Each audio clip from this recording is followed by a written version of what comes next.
Je vois une autre loi dans mes membres qui combat contre la loi de mon esprit et qui me rend captif sous la loi du péché qui est dans mes membres. Romains 7, 23. Ce mot captif, ainsi que cet autre mot vendu au péché, éveille l'idée d'esclaves réduits en servitude, qui n'ont plus ni la liberté ni la force de faire ce qu'ils veulent. Ceci nous rappelle ce que Paul avait dit au commencement de ce chapitre, que nous sommes délivrés de la loi, et nous indique aussi ce qu'il va dire au chapitre suivant, que la loi de l'esprit de vie qui est en Jésus-Christ nous a affranchis de la loi du péché et de la mort. Romains 8, 2. Impossible d'accepter d'éprouver pleinement la liberté offerte à notre foi et qui nous affranchit en Christ tant qu'il reste en nous quelques vestiges d'esprit légal. Ce n'est que par la présence en nous de l'esprit de Christ que peut avoir lieu ce complet affranchissement. Comme pour la vie sous la loi, de même pour la vie dans un esprit nouveau, il existe un double rapport objectif ou extérieur et subjectif ou individuel. Il y a une loi au-dessus de moi et en dehors de moi. Il y a une autre loi, celle du péché, qui est dans mes membres, qui reçoit sa force de la loi objective ou extérieure. Or, quand je suis affranchi de la loi, la liberté est offerte à ma foi objectivement en Christ. Mais il y a aussi une possession subjective et individuelle de cette liberté que je ne puis obtenir dans toute sa plénitude et sa force que si l'Esprit vient habiter et régner dans mes membres, précisément comme le faisait auparavant la loi du péché. C'est là seulement ce que peut changer la plainte du captif. Misérable que je suis, qui me délivrera de ce corps de mort. En un chant de victoire, celui du racheté, je rends grâce à Dieu par Jésus-Christ, notre Sauveur. La loi de l'esprit de vie m'a affranchi, Romains 7, 24, 25, 8, 2. Et maintenant, comment devons-nous considérer les deux états décrits dans Romains 7, 14, 23 et 8, 1, 16 ? Sont-ils intermittents ? Se succèdent-ils définitivement l'un à l'autre ou bien existent-ils simultanément en nous ? On a souvent voulu voir là les diverses expériences qu'offre la vie du croyant. Tant que par la grâce de Dieu, il peut faire ce qui est bon et vivre de manière à lui plaire, il éprouve la grâce dont parle le chapitre 8, tandis que la conscience du péché ou quelques nouvelles chutes le replonge dans le misérable état du chapitre 7.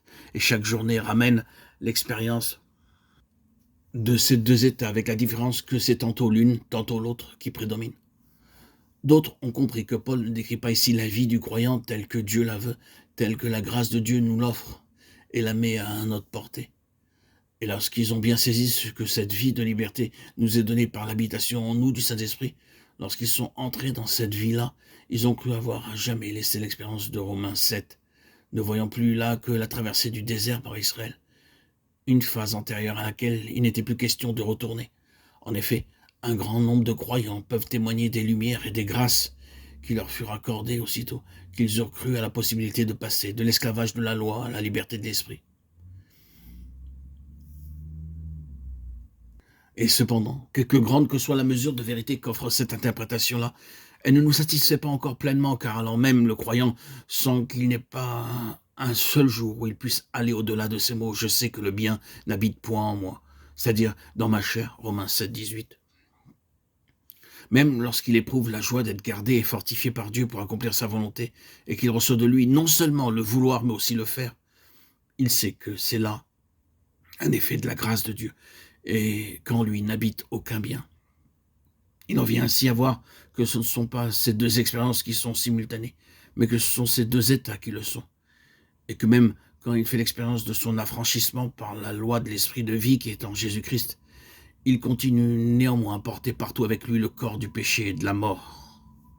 Remarquons ici la différence qui existe entre l'état et l'expérience.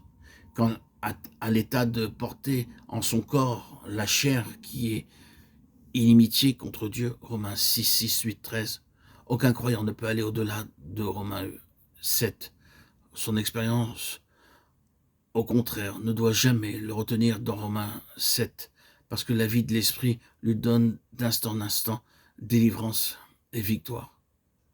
La délivrance qu'opère l'esprit, l'affranchissement de la domination du péché et le champ d'action de grâce adressé à Dieu résulte de l'expérience soutenue que fait le croyant de la vie divine incessamment maintenue en lui par l'Esprit de Christ. Tant que je suis conduit par l'Esprit, je ne suis pas sous la loi. L'esprit d'asservissement, la faiblesse de la chair ainsi que le sentiment de condamnation et de malheur que produit le légalisme sont expulsés victorieusement par l'affranchissement du Saint-Esprit. Voici donc ce que doit apprendre avant tout le croyant qui veut être rempli de l'Esprit. C'est que la loi, la chair et tout effort propre sont absolument incapables de nous faire servir Dieu. C'est donc quand l'Esprit entre en nous et qu'il prend ainsi la place de la loi qui nous opprimait du dehors, que nous recevons au-dedans la liberté dont Christ nous a affranchis. Où est l'Esprit du Seigneur? Là est la liberté. 2 Corinthiens 3, 17.